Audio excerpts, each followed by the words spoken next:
Hello there, and welcome to this week's edition of the weekly chat between myself and my good mate and ex-colleague Ralph Hebgen, who, as you know, was a super duper equity research analyst for about a gazillion years in the city. Um, Now, today we are going to be doing something absolutely shocking. So I hope that you are sitting down.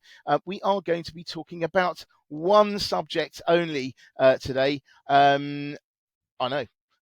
So you may have heard about Twitter wanting to be the everything app, but today we are going to be talking about Apple, the everything company. So there you go. How dramatic is that? So anyway, the reason why we thought this would be interesting, this all was sparked off by the fact that this week Apple announced that they were going to be, they were launching a savings account in the US in conjunction with Goldman Sachs. And it just is really interesting how Apple are offering this. They're offering this service. Obviously, we've heard of them offering the buy now, pay later, capability called Apple Pay Later. And it just seems that they are really making waves again and this time in finance. But what do you think, Ralph? Yes, indeed. I mean, first of all, I would like to say that we here at Watson's Daily wish to make your life easier. And we would like to make it easier for you in a way that you're using your time more efficiently. And that is also the reason why we're talking about one subject and one subject only. Yes. If you happen not to be interested in Apple, you might as well switch off now and Yeah, do, yeah. But do this is something more but interesting it's with good your though, life. because basically, obviously before this, we have we have a chat, and funnily enough, people have said to us, oh, why don't you release that? And I said, well, the thing is that some of the things we say and the way we say them are probably not the way that we would be able to get away with in a Yeah. The, more public forum, shall we say? So it's in probably in better the not to. Yeah, in the age of woke, yeah, that would have to have sensitivity read. I quite think that's possibly. the thing. A sensitivity reader Yeah, quite has to possibly. be has to come and filter the Yes, messages. Anyway, exactly.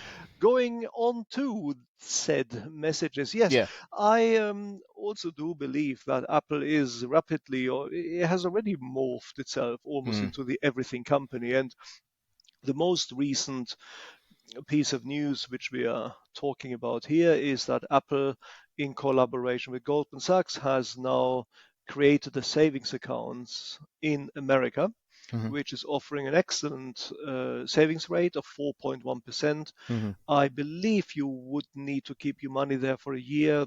That's normally the price for you to pay in order to access these type of savings rates, but I don't know the details. Anyway, the mm, point is this savings account does now exist.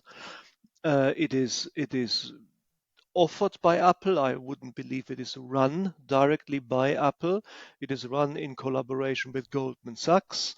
You cannot withdraw your money directly from the savings plan. There is an intermediate um, step where you have to put it into what the Americans call a checking account, what we call a current account. mm-hmm, But it is, to all intents and purposes, a fully fledged, fully working savings account, which you access from and put into being through your iPhone, basically, mm, or your iPad. mm. Uh, Point being a piece of Apple hardware. Yeah. And and and I think this is incredibly interesting because it does tie in with the products which you mentioned. I mean, first, maybe that wasn't first, but I remember it as first. First, there was Apple Pay, Mm-hmm, and then there was an incremental feature or enablement of that particular product, buy now, pay later, which mm-hmm, works seamlessly with Apple Pay. mm-hmm, And now there is something which isn't Apple Pay related as such, but there's a savings plan. So, mm. so you can see how Apple is emerging into the world of finance and is emancipating itself as a player in your personal finance Mm. space. Hmm.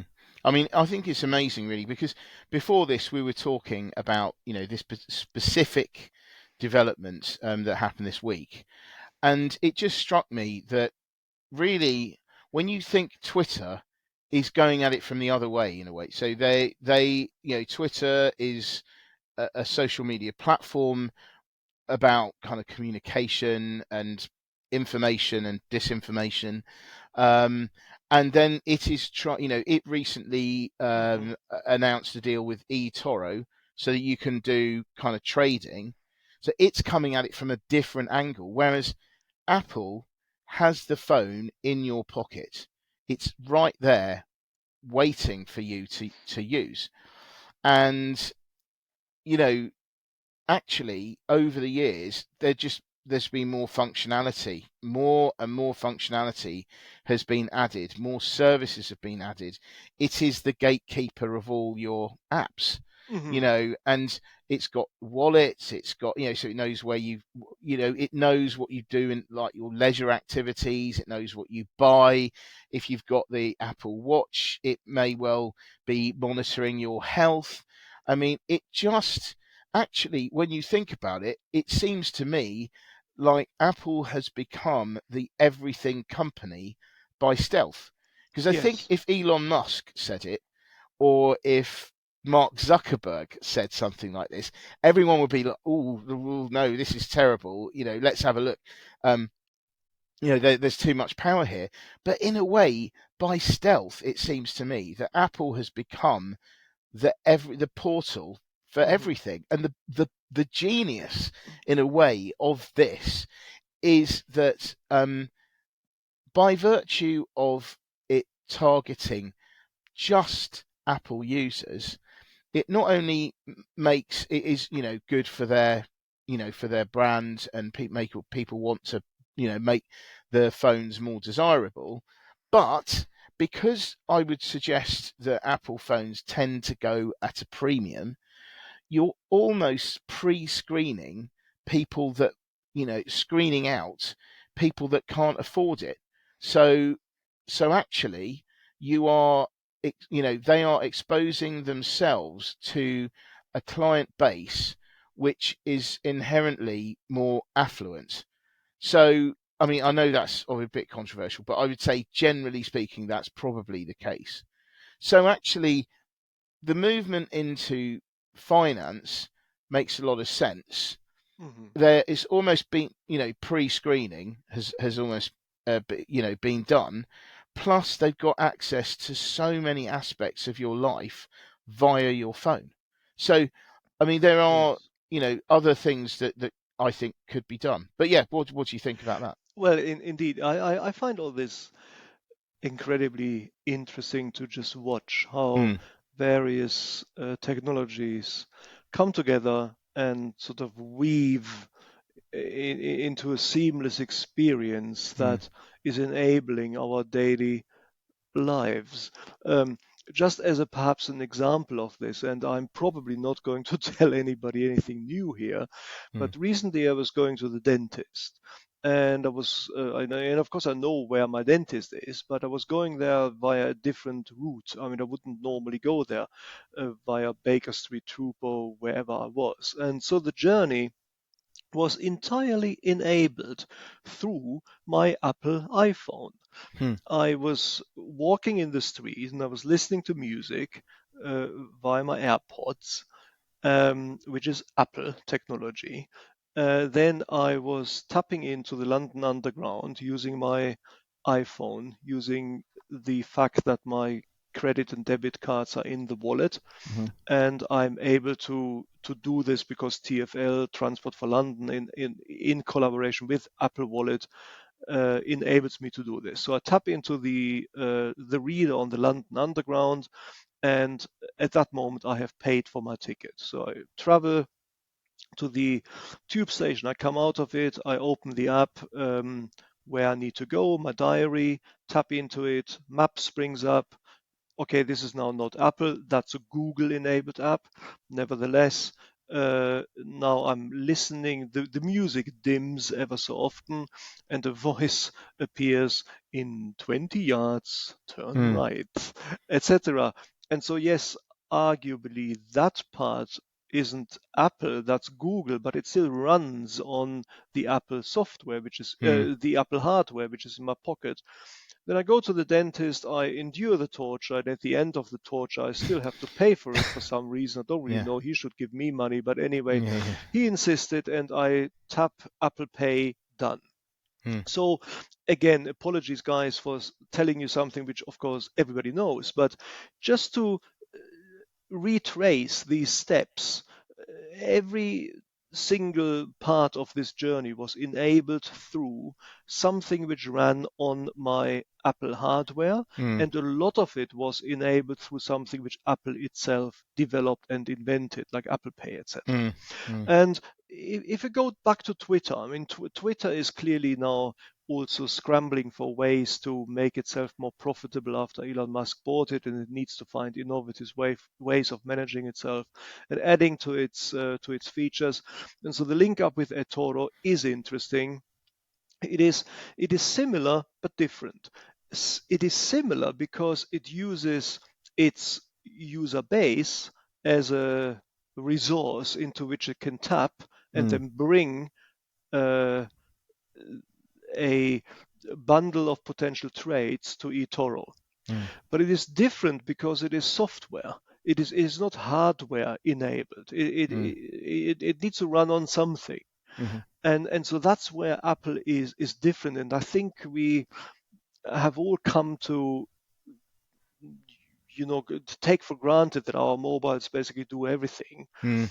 And the more Apple is going to be able to um, develop features, products, software which run on its hardware, Mm. the more it will actually become uh, a guide, if you wish, Mm.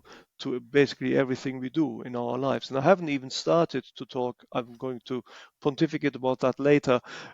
Talk about things like the intelligent home and Mm. Apple Pod or whatever the thing is called. But that's for later. Just saying that for now. Mm. No, fair enough. I mean, it really is when I suppose we take all these things for granted, and I think that the central thing being our phone, and it's normal now for the phone to be. You could pretty much do everything on your phone.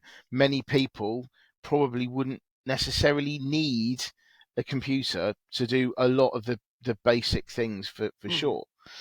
But I mean, another aspect I thought of that it could do in the world of finance is insurance, because if it knows from your Apple Watch. I don't know what I'm doing. I'm touching my wrist. There's no reason. I don't have one on. But the the health data comes from your wrist. You have it has a money usage history of sorts on the phone. You may have iTunes, so it might know what music you listen to, and if you add all these bits of information together, then actually you will build up a pretty accurate picture of you, and therefore that is the sort of information that would mean that, say, life insurance calculations could be more accurate than they are and more personalized to you and your lifestyle. Yeah. So, I mean, I've said this before about, I mean, I think Amazon can do this in a way, because you've got Amazon, a lot of people use Amazon. The key with Amazon is that, it can track data of what you actually spend your money on. I mean, Mm. it's one thing for, say, Google to be able to monitor what you search for, but it's another to actually spend the money. So with Amazon, you learn how to it knows how to spend the money. It's got music. Well, I mean, no one really listens to that, but so Amazon Music. Then you've got Amazon Prime. So those are good information sources. And also you got Google. So Google owns Android, and it has its own phones, it has its own computers. But I just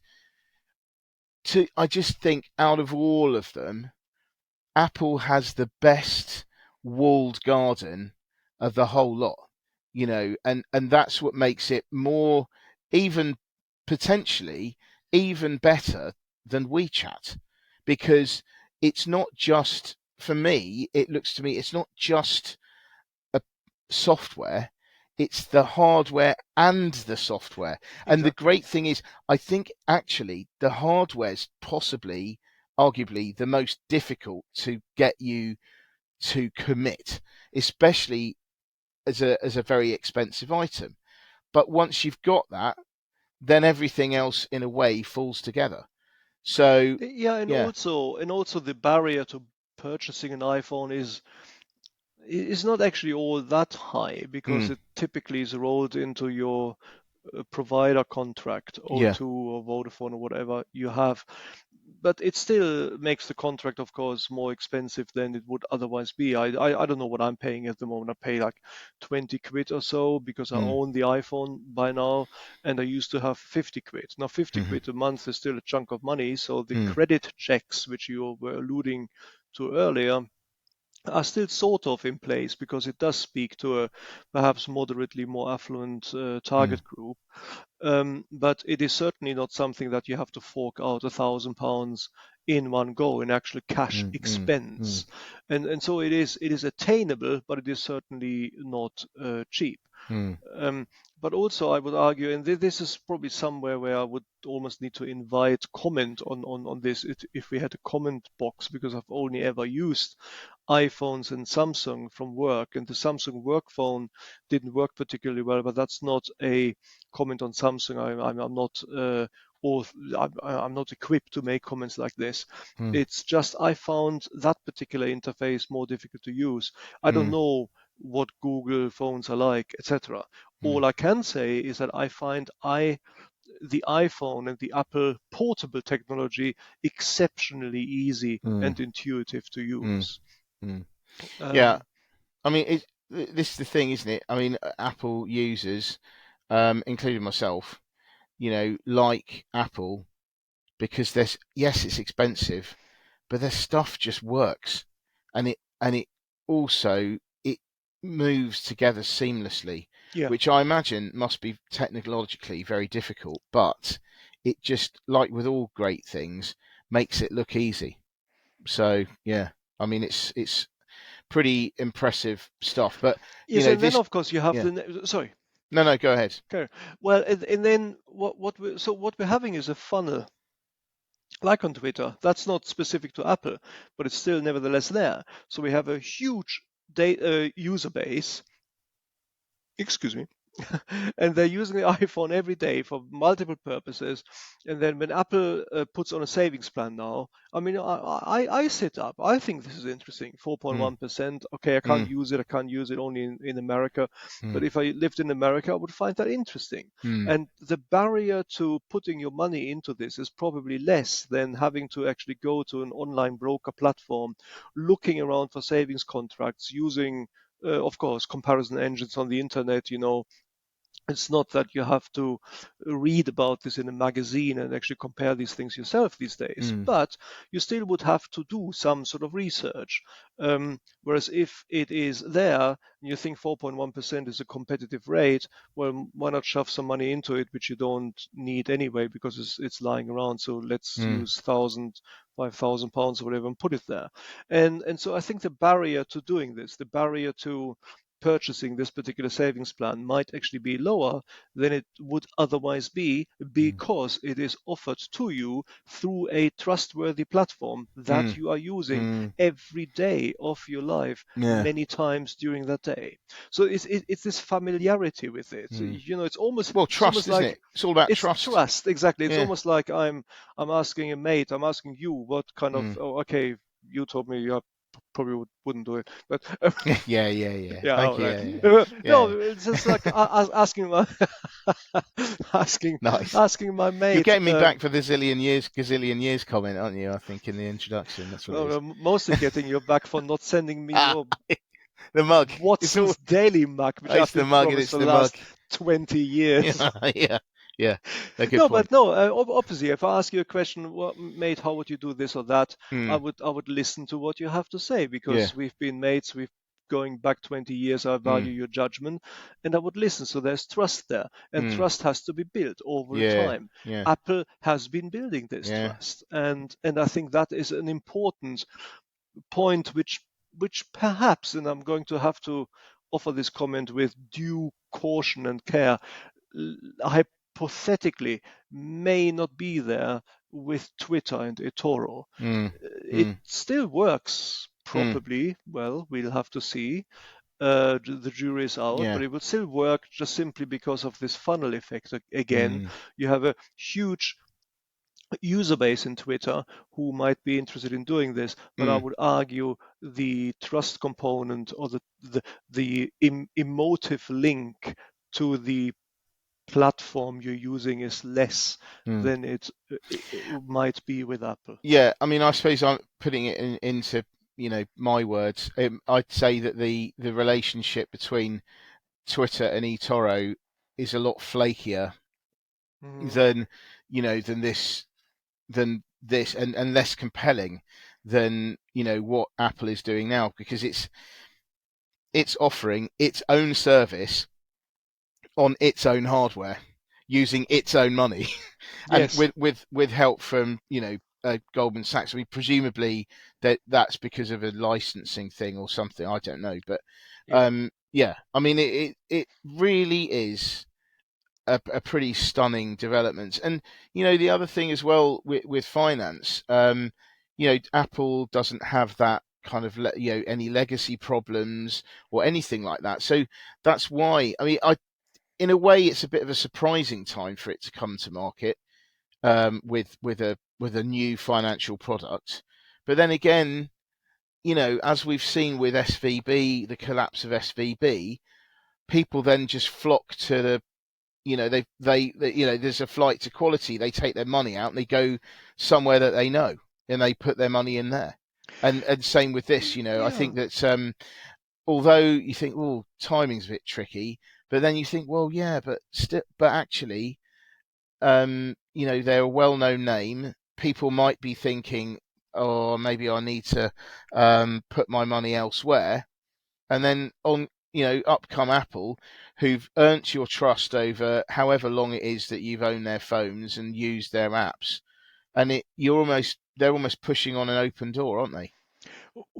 Indeed, I'm unsure whether this is not a, well, maybe not the perfect time, but certainly an opportune time Mm, to launch something like this, because they have also been building trust for a while now in the space of personal finance. We've all been using Apple Pay for a long time, I would argue, and some of us have been using Buy Now, Pay Later. mm, So some of us will already have been using a credit facility, mm, just sort of akin to a credit card, really. And a savings contract is not a, is a plain vanilla contract. It's not mm. it's not it's not scaring you. It's not No, saying, oh, put your money into crypto or whatever, which no. people, incredulous to me, are actually doing. But this is a savings plan, Mm, which is mm, something which is tried and tested, and so yeah, I can see how this would work. I just wanted to talk to the other point you mentioned about mm, insurance. mm, And insurance hasn't really been tapped in the same way yet, I don't think. Um, but it is an obvious next frontier. Now, life assurance, I don't know. Yes, life assurance is also going to be enabled through biometric data, which are collated by your Apple Watch, for example, or of course by alternative products.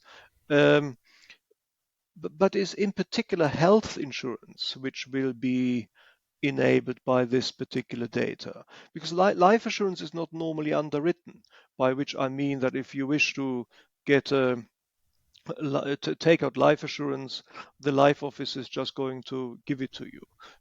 You don't have to produce data which show the life office that you have a particular health or that you don't suffer from particular diseases, etc. Mm. And the reason for that is simply that life offices have so many of these contracts.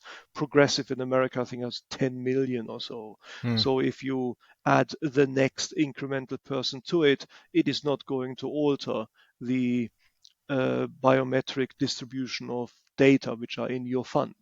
It's Mm. going to have no impact at all. So you might not underwrite it, and that is exactly what isn't done.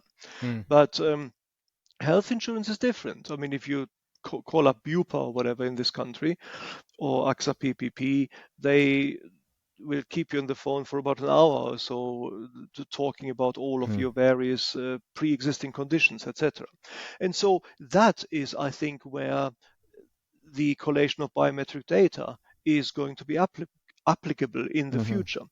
It already exists in the link up between the Prudential and some other company whose name I've now forgotten, Vitality, I think, or something Vitality, yeah. it's called. Yeah, Yeah. and they would, if you live healthily, you go to the gym and you don't drink a lot of beer and don't party. So basically, if Mm. you're a very, very boring person, then they would give you points off your premium, and that's how that system works. So in other Mm. words, it already exists, but it doesn't exist in a, let's say, formalized way in which data collated through, for example, Apple Watch, uh, flow into the pricing of a particular policy, the Mm. pricing or underwriting of a particular health policy. So I would expect Apple to perhaps look Mm. into this next. Mm.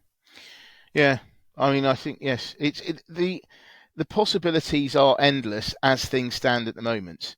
Now, whether or not all this higher level, regulator stuff that's going on at the moment with regard to data, how it's treated, what people Hmm. do with it, what companies do with it. Like I say, as usual, Apple seems to have managed to not be part of that conversation overtly. But the more they provide, and especially when it comes to finance, I mean, can you imagine if Apple did actually start offering its own kind of financial services? I would have thought, like, maybe it could be wealth management. Again, from the point of view that maybe the people that have or users of iPhones my impression is tend to maybe have a better credit rating and stuff. There's just so many things that Apple could do if it was left to do them and the regulators didn't get involved. But the risk, I think, here is that they get involved and say, hold on a minute, how are you working out these premiums? How are you getting access to that data? Should you really be using that data? Because you've kind of stopped competitors from using that data. Hmm. So, yeah.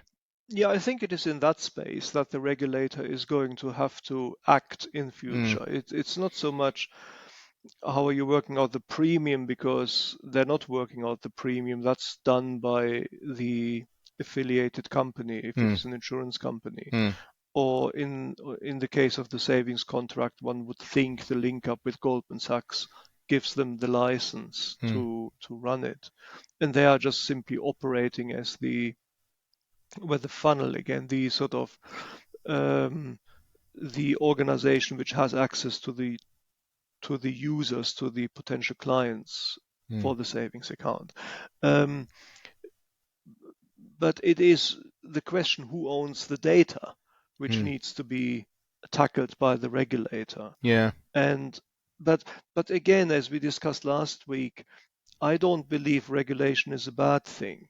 Mm. No, not at all. Regulation, or let's say prudent or responsible regulation, in my mind, enables Mm. an industry. It enables an economy. Free for all chokes it off, and too much regulation chokes it off too. So the mere presence of regulators in the field of data and data ownership, data usage, I think it is a good thing, provided that the regulation which are going to develop, which are developing at the moment, are used responsibly and are not used to choke the competition off. Yeah, absolutely.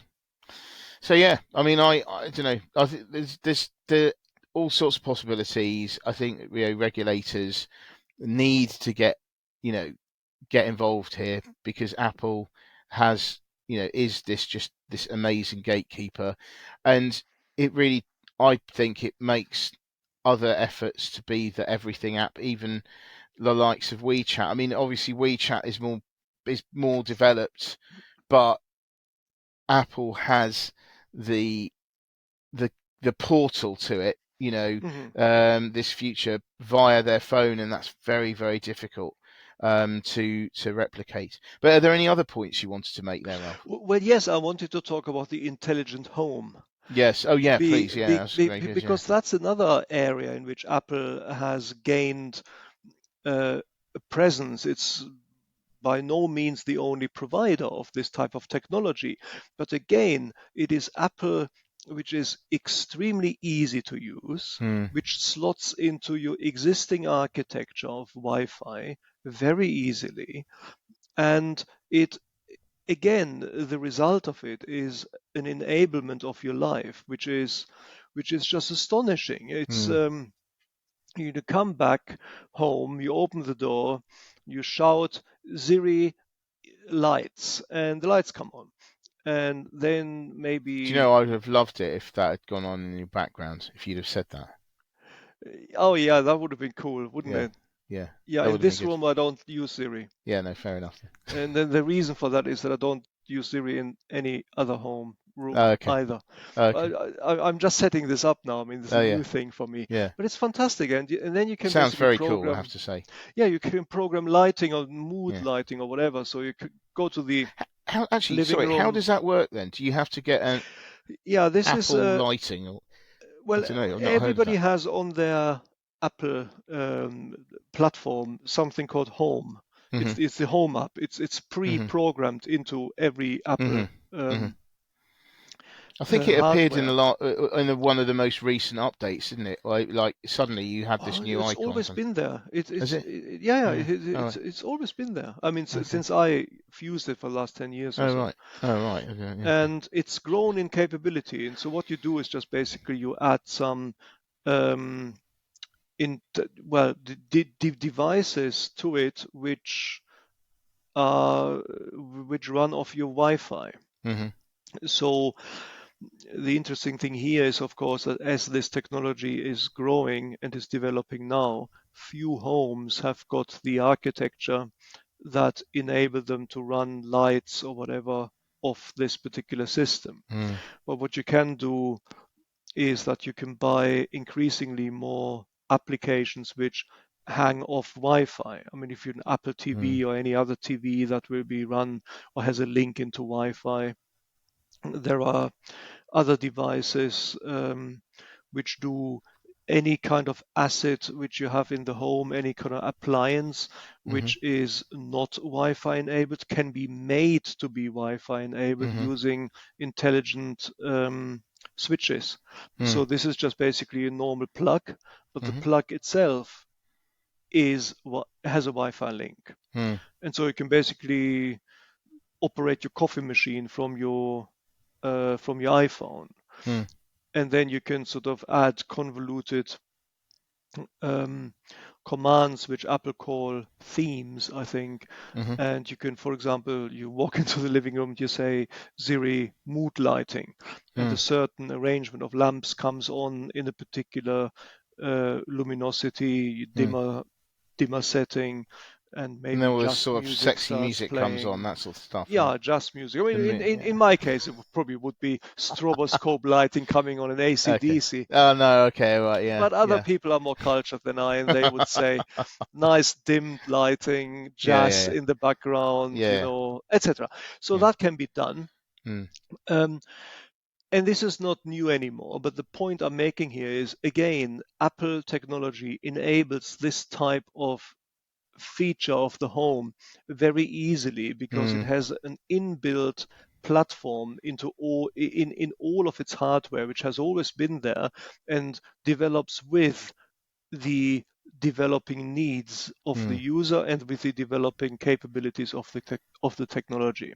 mm, And again, you have Apple sort of almost like infusing itself into every corner of our lives, as you mm, said, almost without us noticing it. mm, mm, But I don't, this almost sounds like nefarious, but it isn't. I actually think this is excellent and very cool, very mm, enabling, and the fact that the iPhones and the technology, with all its other aspects which are developing around it, mm, seamlessly work together, mm. that will certainly make Apple a contender for this type of everything Mm. company which we have invented in our chat today. Yeah. I mean, I think that obviously there's a strong argument that Google is kind of, does the same, has the same capability, but I would argue that it's not as well stitched together as Apple's is.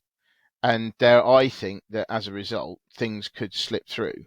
And the functionality, the practical, execution of this functionality, I would wonder whether it would be as good. And by the way, we're not sponsored by Apple. I just wonder whether it would be as trustworthy, not trustworthy, but would it engender the same amount of confidence on there as it would with Apple, for instance? I, I I don't think don't so. know. I can't speak to that. I mean, Google is another very trustworthy brand, isn't it? Mm, But Google is slightly different. Well, it's not slightly different; it's completely different because it is not basically a company which originated as basically a PC company, a mm, hardware company 20, mm, 30 years ago.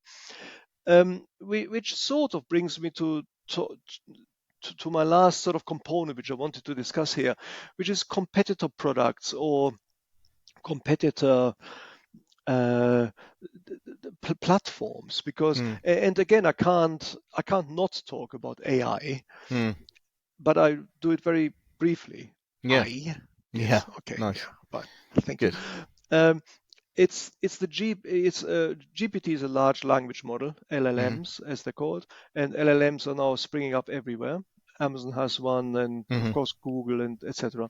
Um, Now, the next thing is going to be LLMs with plugins, and I've mentioned this before. So you have GPT plugging into Wolfram Alpha, to Ocado, if you live in the UK, well, which all of us do, of course.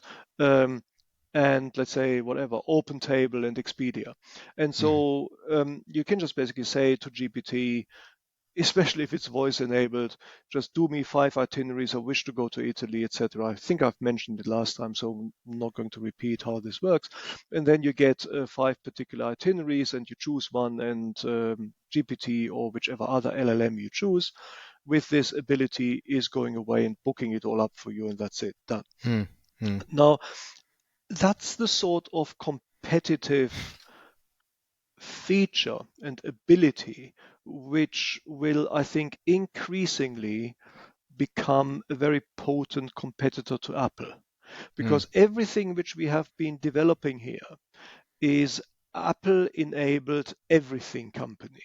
mm, But mm, an AI with plug-in capabilities and the next level AIs which mm, respond even more creatively to voice prompts or language prompts are going to offer pretty much the same thing.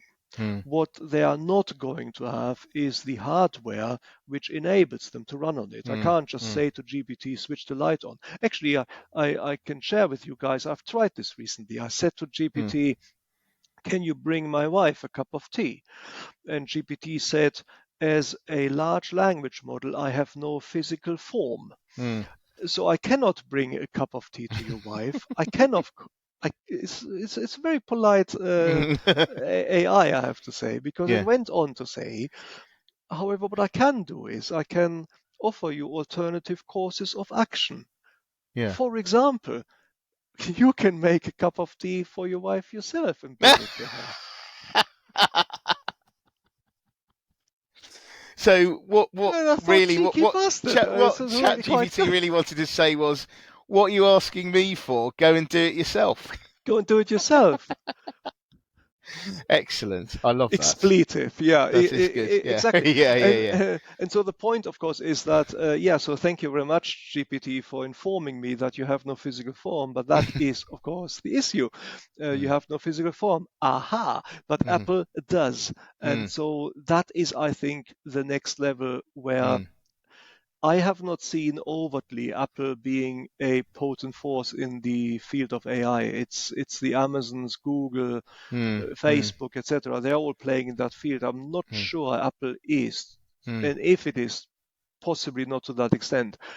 But my guess would be that that is where the journey is going to go next. That Apple is going to present a hardware platform for these type of applications as well. Wow. Well, there you go. I mean, what a place to end, I'd say. Yeah, I mean, absolutely fascinating, as always. And I think that this is going to be something that continues to develop and actually needs to be focused on. I think before it just gets too big to regulate and stuff. But anyway, thank you very much, as always, Ralph, for your amazing insights and thoughts. Thank you very much for the listeners and viewers for listening and watching, respectively. And yeah, I mean, your phone is gateway to everything. Indeed, everything. So thanks for listening. Can I just ask you guys to do a little petition for me and send it to Peter? Ralphie is still waiting for his Watson's Daily mug. Yeah. Please send it to Ralphie. When you do, you can then put it on your shelf in the background. Yeah, maybe. Yeah, I would. Yeah. Well, I would. I'm waiting for that. I Yeah. would put this there, but unfortunately, my Watson's Daily mug as yet has no physical form. Okay, fair enough then. Yeah, it's okay. Not here. Yeah.